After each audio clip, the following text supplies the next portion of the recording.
Hello everyone, मैं रामजी द्विवेदी आज आपके लिए लेकर आया हूं दिल्ली सल्तनत का अगला भाग।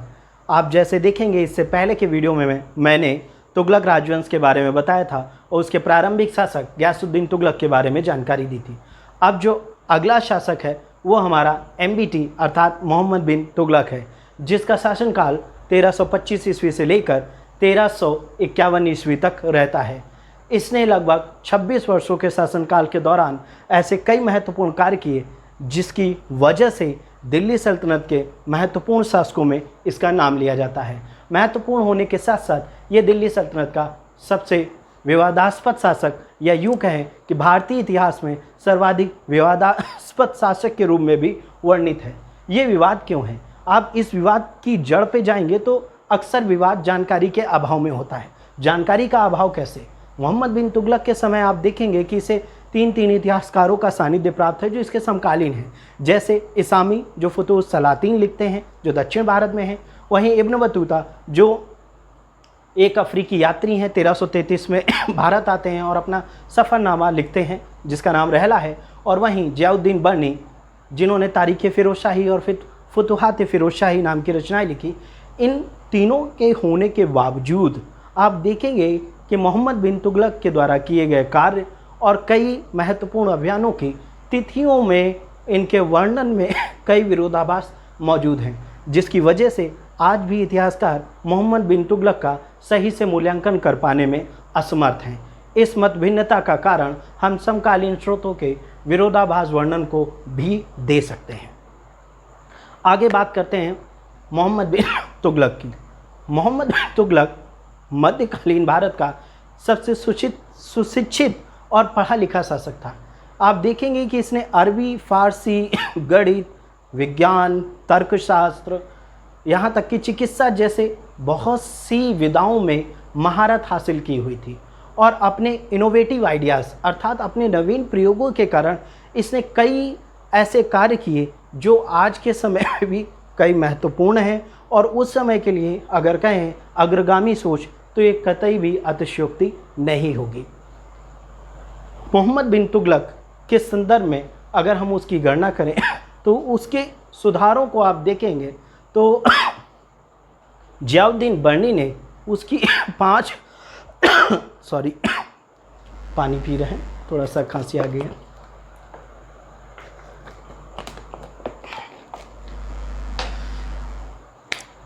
जियाउद्दीन बर्नी ने अपनी पुस्तक तारीख़ फ़िरोज़शाही में उसकी 5 योजनाओं का वर्णन किया है। उन 5 योजनाओं में आप देखेंगे तो 2 सैनिक अभियान और 3 प्रशासनिक परिवर्तन हमें देखने को मिलेंगे। उसमें आप योजनाओं का अगर देखेंगे कि किस प्रकार उसने दोआब में कर राजस्व की वृद्धि की, किस प्रकार उसकी अगली योजना सांकेतिक मुद्रा का प्रचलन, किस प्रकार उसने राजधानी परिवर्तन का फैसला लिया, ये इसके 3 प्रशासनिक कार्य, और अंतिम में 2 सैनिक अभियान जिसे खुरासान और कराचिल के अभियान में बांटा गया है। इनका तिथि क्रम आप बोर्ड में देखेंगे, मैंने लिख रखा है। अब इन परिवर्तनों का उस समय की परिस्थितियों में क्या प्रभाव पड़ा, क्यों ये असफल रह गए, इन सभी परिस्थितियों पर अगर हम विस्तार पूर्वक विचार करें तो सबसे पहले हम लेते हैं राजस्व वृद्धि जो दोआब पर की गई थी लगभग 1325-26 ईस्वी के आसपास। दोआब के राजस्व वृद्धि कोई नई बात नहीं थी। आप देखेंगे कि अलाउद्दीन खिलजी के समय ही लगभग 50% तक राजस्व की वृद्धि लगान में की गई थी। मोहम्मद बिन तुगलक दूसरा शासक था जिसने लगभग इतनी ही अधिक बढ़ोतरी करने वाला दिल्ली सल्तनत का द्वितीय सुल्तान।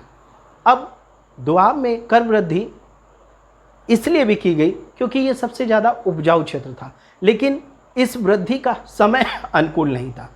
जिस समय ये वृद्धि की गई उसी समय वहाँ पर सूखा और अकाल पड़ गया, और लगान की जो वसूली थी वो बहुत ज़्यादा कड़े तौर पे की गई। अब लगान की वसूली के समय वहाँ विद्रोह हो गया। ऐसे में देखेंगे कि ये योजना पूरी तरीके से विफल हो गई। ऐसा नहीं है कि मोहम्मद बिन तुगलक ने कृषि कार्य में सुधार नहीं किए। इसके संदर्भ में मैं आपको आगे बताऊंगा कि उसने कृषि कार्य में क्या सुधार किए। बस योजना ये समझिए कि ये योजना अपना सही समय पे क्रियान्वयन ना होने की वजह से विफल हो गई। अगली योजना पर अगर आप ध्यान दें तो वो राजधानी परिवर्तन। राजधानी परिवर्तन का क्या? राजधानी परिवर्तन आप देखेंगे तो 1326-27 में आपको देखने को मिलेगा। ये राजधानी परिवर्तन क्या था? दिल्ली से लेकर एक अगली राजधानी बसाई गई जिसका नाम देवगिरी था और जिसे हम दौलताबाद के नाम से भी जानते हैं। इसको कुतलुग इस्लाम के नाम से भी जाना जाता है। इसको राजधानी बनाने का कार्य क्यों किया गया, ऐसा कई इतिहासकारों में इसको लेकर के मत भिन्नता है। जैसे आप देखेंगे कि इसामी हमें ये बताता है कि दक्षिण भारत अर्थात देवगिरी को राजधानी का बनाने का कारण था मोहम्मद बिन तुगलक को वो अशब्द पत्र जो उनकी दिल्ली की जनता द्वारा उसके राजमहल में फेंके जाते थे। और वहीं जियाउद्दीन बर्नी राजधानी परिवर्तन को लेकर एक समुचित बयान देता है जिसमें उसके केंद्रीय स्थिति का भी अवलोकन किया जाता है। अब ध्यान देने वाली बात यह है, मोहम्मद बिन तुगलक का जो साम्राज्य विस्तार था, आप देखेंगे कि उत्तर में हिमालय की तराई से लेकर दक्षिण में मदुरा तक पहुंच चुका था लगभग, और वहीं पूरब में गुजरात के क्षेत्रों से पेशावर और कलानौर के क्षेत्रों को लेकर के पश्चिम में आपका जो पेशावर गुजरात के क्षेत्रों को लेकर के पूर्व में बंगाल बिहार तक के क्षेत्रों तक पहुंच चुका था। ऐसे में इस विस्तृत साम्राज्य को केवल दिल्ली से नियंत्रित करना एक टेढ़ी खीर साबित हो रही थी।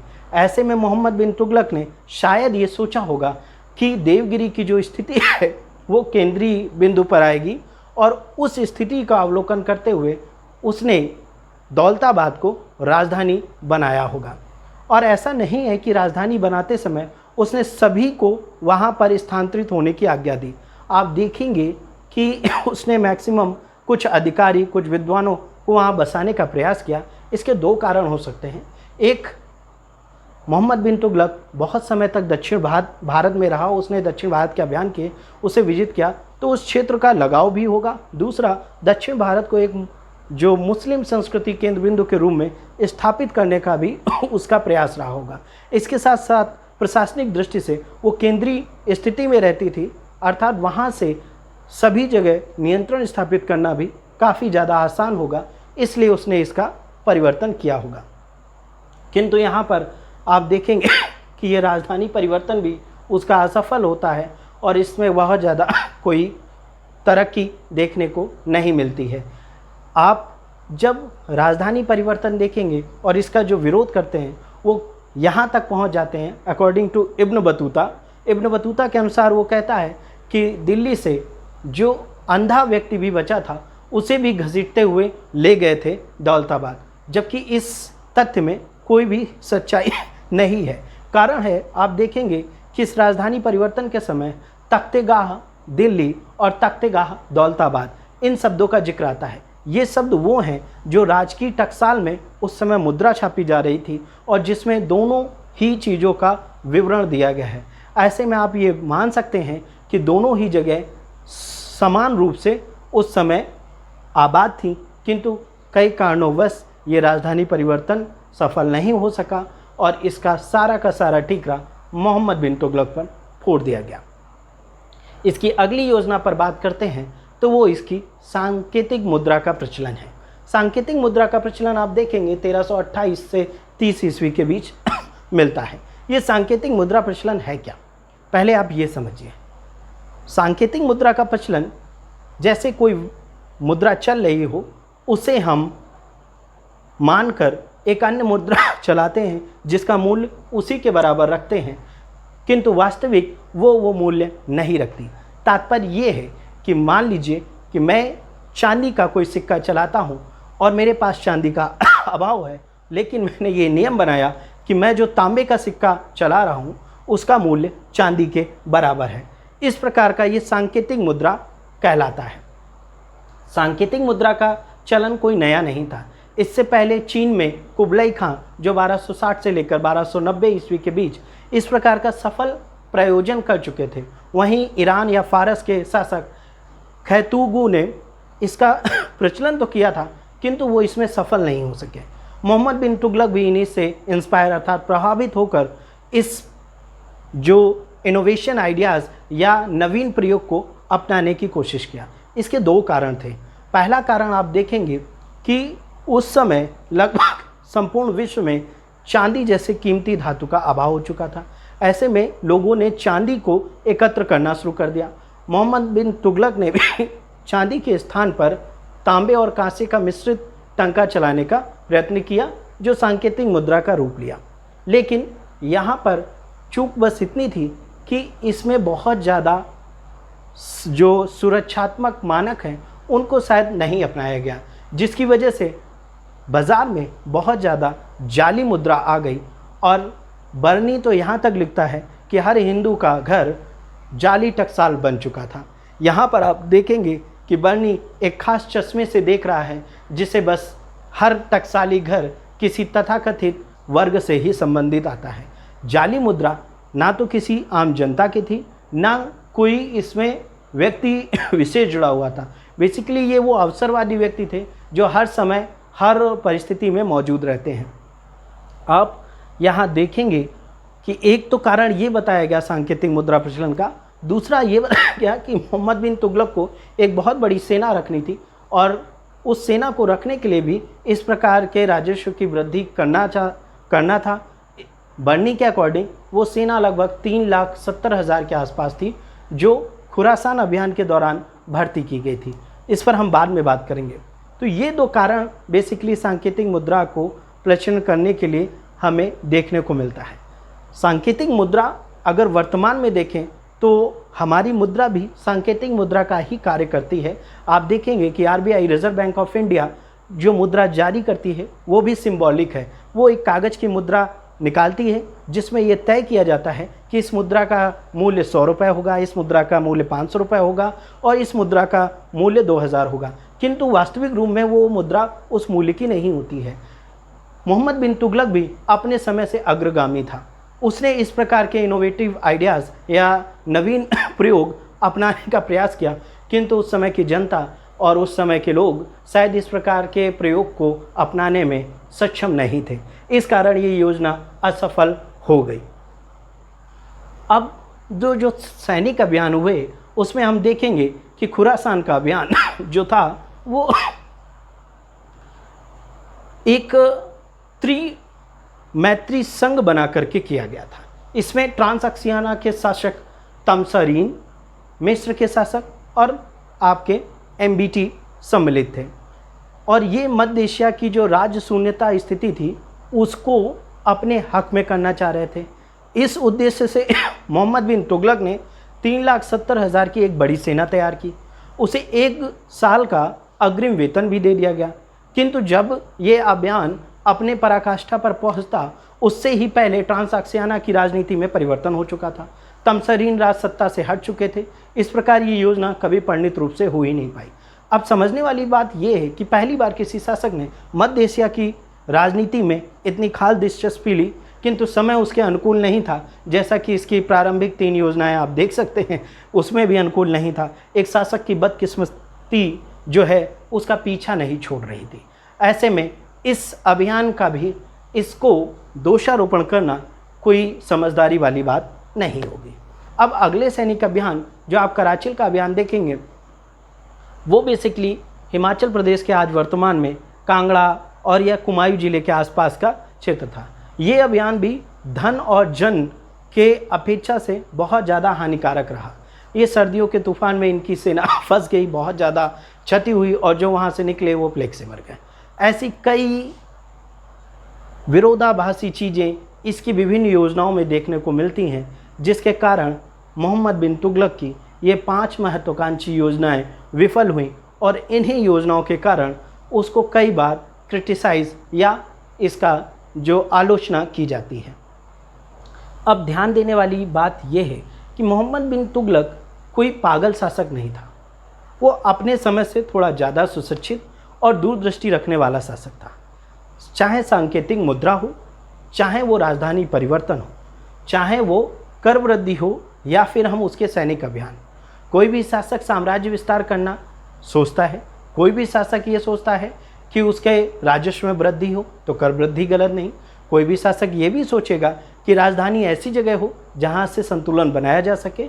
ऐसी योजनाओं को सोचना, अगर वो सफल ना हो सकें तो हम उसको दोषारोपण करें और आप बस यहाँ ये सोचिए, अगर ये योजनाएं सफल हो जाती तो क्या, तो मोहम्मद बिन तुगलक का मूल्यांकन क्या हम वही करते जो आज कर रहे हैं। किंतु इतिहास में इफ़ एंड बट का कोई स्थान नहीं है। ऐसे में हम इन्हीं चीज़ों को लेकर आगे बढ़ते हैं।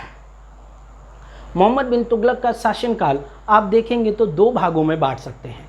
पहला शासनकाल आप 1325 से लेकर के 1335 ईस्वी तक देख सकते हैं, बेसिकली 1334 ईस्वी तक, और उसके बाद का शासनकाल 1335 ईस्वी से लेकर 1351 ईस्वी तक देख सकते हैं। पहले के शासनकाल के दौरान आप देखेंगे कि मोहम्मद बिन तुगलक ने एक बृहद स्तर पर कार्य किया और अपने साम्राज्य का विस्तार किया।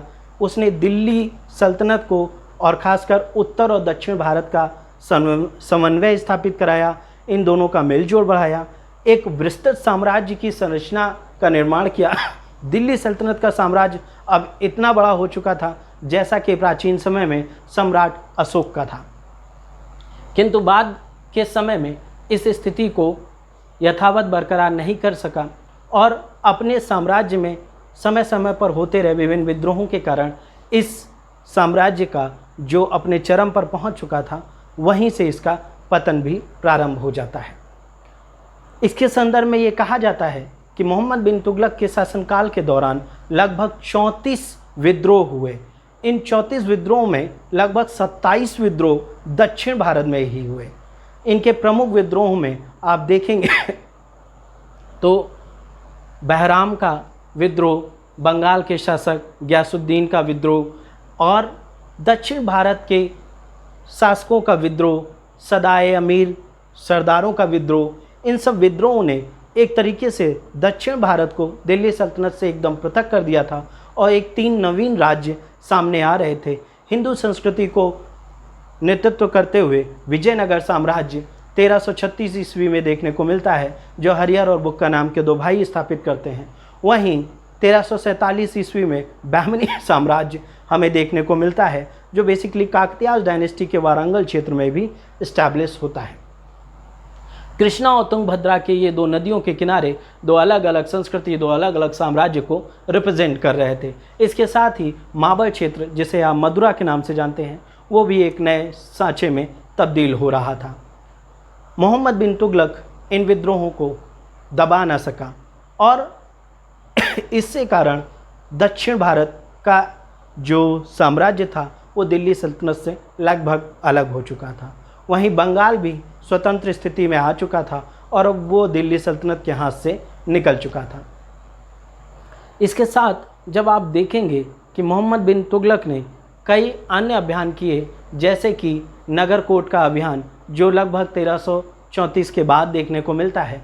इस अभियान के दौरान उसने विजय प्राप्त की, किंतु वहाँ के मंदिर को कोई भी नुकसान नहीं पहुँचाया। ऐसे ही इसने पेशावर और कई क्षेत्रों को विजित किया।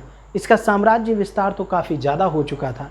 इस साम्राज्य विस्तार के बाद अगर हम इसकी प्रशासनिक नीति पर ध्यान दें तो मोहम्मद बिन तुगलक ने एक बहुत ही उन्नत प्रशासनिक व्यवस्था को बनाया था। जैसा कि आप देखेंगे कि राजत्व के सिद्धांत को जिस प्रकार अलाउद्दीन खिलजी ने डेवलप किया और राज्य और धर्म का पृथकीकरण किया, उसी प्रकार मोहम्मद बिन तुगलक ने भी अपने शासन के नियमों में काफ़ी ज़्यादा परिवर्तन किया।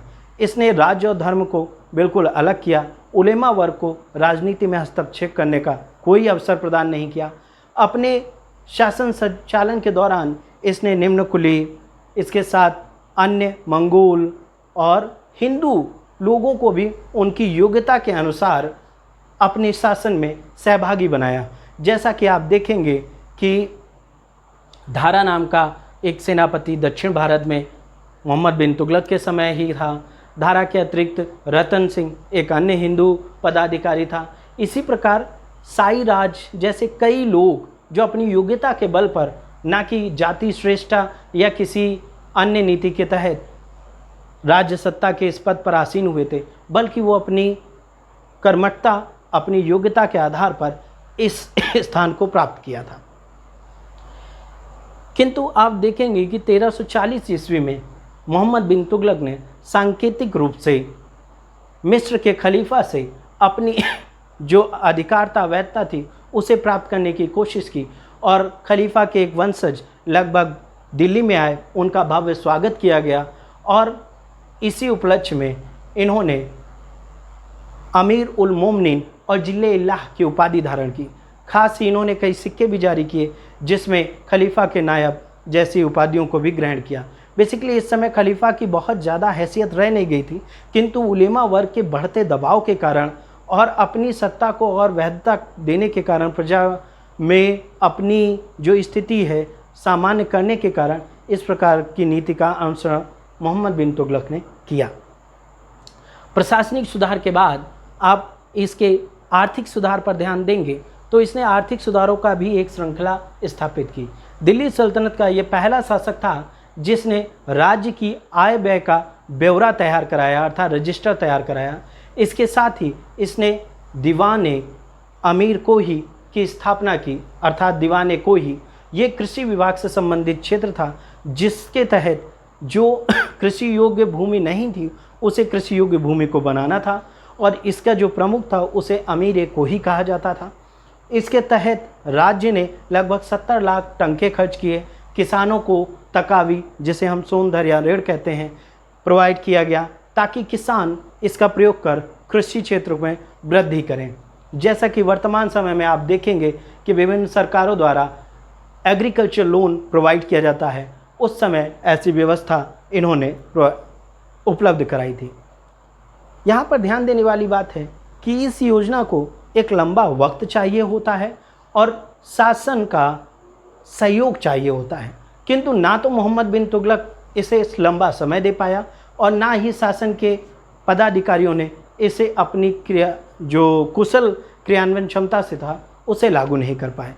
इसका अधिकतम पैसा तो गबन में चला गया और जब तक मोहम्मद बिन तुगलक इस संदर्भ में कोई ठोस रणनीति ले पाते तब तक वो विविध समस्याओं में ग्रस्त हो गया था। ऐसे में आप देखेंगे कि जियाउद्दीन बर्नी से एक बार मोहम्मद बिन तुगलक कहता है कि मेरा जो राज्य है वो रोगग्रस्त हो गया है, उसे ज्वर होता है, मैं उसे ठीक करता हूँ तो उसका हाथ पैर दर्द देने लगता है, और अगर उसका पेट दर्द होता है वो ठीक करता हूँ तो उसके पैरों में दर्द होने लगता है। इस प्रकार उसका जो शरीर है, अर्थात उसका जो राज्य है, एक ही समय पर विविध बीमारियों से जकड़ चुका है। इसका निदान क्या है कि वो एक तलवार लेकर इसको काटता रहेगा जब तक कि वो चूक ना जाए, और जितना ये बढ़ता रहेगा उतना ही ये निर्दयी होता रहेगा। इस प्रकार देखेंगे कि मोहम्मद बिन तुगलक ने अपने समय अपने राज्य को काफ़ी ज़्यादा कार्य करने और काफ़ी ज़्यादा आगे बढ़ने का प्रयास किया, किंतु इसमें वो सफल नहीं हो सका। अब इसकी धार्मिक नीति पर बात करते हैं। मोहम्मद बिन तुगलक के समय दिल्ली सल्तनत का एक धार्मिक सहिष्णु स्वरूप हमें देखने को मिलता है, अर्थात हम इसे धर्मनिरपेक्ष राज्य की संकल्पना भी कह सकते हैं। दिल्ली सल्तनत में ये पहला सुल्तान था जिसने हिंदुओं के त्योहारों में सम्मिलित होने का प्रयास किया। खासकर होली जैसे त्यौहार में ये शामिल हुआ करता था। इसका विवरण हमें इसामी द्वारा मिलता है। इसके साथ साथ ये विभिन्न धर्म के मतावलंबियों के साथ वाद विवाद करता था, जैसे कि जैन धर्म से संबंधित जिन प्रभु सूरी और राजशेखर, इनसे संबंधित भी वार्तालाप करता था। ये वो पहला सुल्तान था जिसने अजमेर के ख्वाजा मोइनुद्दीन चिश्ती की दरगाह और बहराइच की सैयद सलार गाजी की दरगाह पर यात्रा की थी। इसके साथ ही इसने अयोध्या में शेख रुकनुद्दीन और उनकी दरगाहों का निर्माण कराया था। अपने समय के शेख निजामुद्दीन देहलवी से इनका विरोध था, किंतु इस सब चीज़ों को ध्यान में रखते हुए आप देखेंगे कि दिल्ली सल्तनत का ये पहला सुल्तान था जिसने अपनी हिंदू प्रजा के साथ सहिष्णुता की नीति, अर्थात धर्मनिरपेक्षता की नीति का भी पालन किया। अब आप देख चुके होंगे कि मोहम्मद बिन तुगलक ने सैनिक सुधार के साथ साथ इसका सैनिक विजय, इसकी प्रशासनिक नीतियाँ, इसकी धार्मिक नीतियाँ, इन सब कई कार्यों के तहत इसने एक बृहद स्वरूप बनाया था अपने साम्राज्य को ठीक करने के लिए, और अपने कार्यों के द्वारा इसने अपने साम्राज्य का बहुत ज़्यादा विस्तार भी किया था। किंतु अपने सनकीपन, जिसे लोग इतिहासकार कहते हैं कि उसमें सनकीपन का अंश था उसमें विरोधाभास तत्वों का मिश्रण था, वो एक रक्त पिपासु था, वो उसमें पागलपन का एक अंश था अकॉर्डिंग टू एलिफिस्टन महोदय। ऐसे कई जो कहते हैं हम उसे उपाधियों से उसे विभूषित किया गया। यहाँ पर आप राजमुंद्री का लेख भी देखेंगे जिसमें इसे दुनिया का खान कहा गया। इसके अलावा बुजले हिक ने इसे धनवानों का युवराज कहा। इसने इसके अतिरिक्त विदेशों से मैत्री संबंध भी स्थापित किए। आप देखेंगे कि इसने चीन से, ईरान से, ख्वारिज्म से दूतों का आदान प्रदान किया। 1342 ईस्वी में इसने इब्न बतूता को अपना राजदूत बनाकर चीनी शासक के पास भेजा था। ऐसे ही कई डेलीगेट्स इसने विभिन्न समय में विभिन्न देशों को भेजा। इस प्रकार न केवल इसने भारतीय परिदृश्य में दिल्ली सल्तनत की सत्ता को बढ़ाया, बल्कि वैश्विक परिदृश्य में भी भारत की अर्थात दिल्ली सल्तनत की जो छवि थी उसमें वृद्धि की। इस प्रकार मोहम्मद बिन तुगलक अपने समय में एक अग्रगामी शासक था। भले ही विभिन्न इतिहासकार उसके संदर्भ में क्या मत रखते हैं, इससे हमें बहुत ज़्यादा प्रभावित नहीं होना चाहिए। एक बात आप देखेंगे कि अकबर के समकालीन इतिहासकार बदायूनी कहते हैं, खासकर इनकी मृत्यु पर, कि मोहम्मद बिन तुगलक जब मरा तो उन्होंने ये कहा कि आज प्रजा अपने शासक से और शासक अपनी प्रजा से मुक्त हो गया।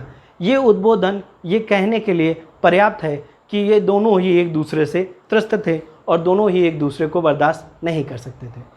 हकीकत कुछ अलग हो सकती है जिसका मूल्यांकन करना इनके समकालीन स्रोतों और अन्य तथ्य सामग्री को प्राप्त करने के बाद किया जा सकता है। मोहम्मद बिन तुगलक अपने इन्हीं सब प्रयासों के कारण एक प्रसिद्ध शासक शामिल हुआ जाना जाता है और 1325 ईस्वी में जब ये अपनी कई योजनाओं को क्रियान्वित कर रहा था, उस समय इसका समय साथ नहीं दिया और अंततः भी इसका समय साथ नहीं दिया।